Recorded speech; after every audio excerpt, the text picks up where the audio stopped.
Yet another deadlock. The ongoing legal battle between the Police Federation and the government could not be settled when the parties appeared before the Supreme Court today.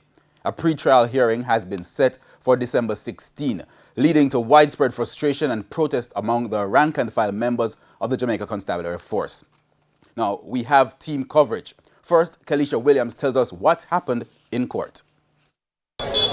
When these men and women of the Jamaica Constabulary Force left their homes for the Supreme Court on Thursday, they had high hopes. We expected that the government would have honored its obligation to settle the outstanding matter, since it is that they are not challenging.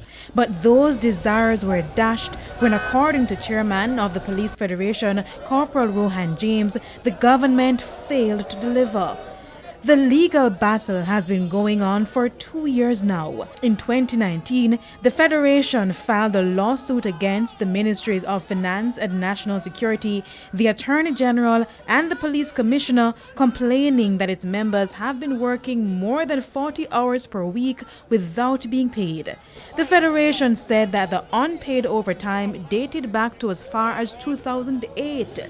However, in court today, they are prepared only to settle from 2018, which is a travesty of justice, knowing that they have acknowledged that these monies are in fact owed to the membership.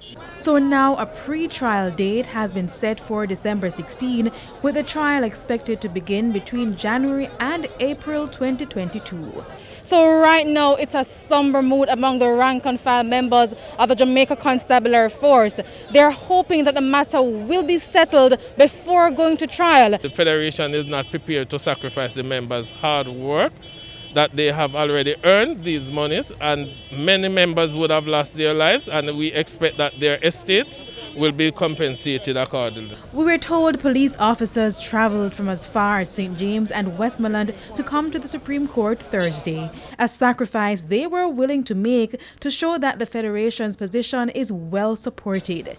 In fact, the crowd was so large that the Federation had to marshal everyone to the waterfront to update the members on what took place in court. It reminds us that unity is strength, and that with unity we can achieve the feat.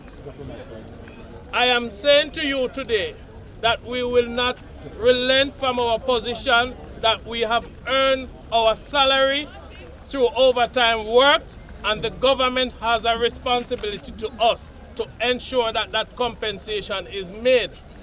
We are not going to sacrifice not $1. Reporting from downtown Kingston, I'm Kalisha Williams for TVJ News.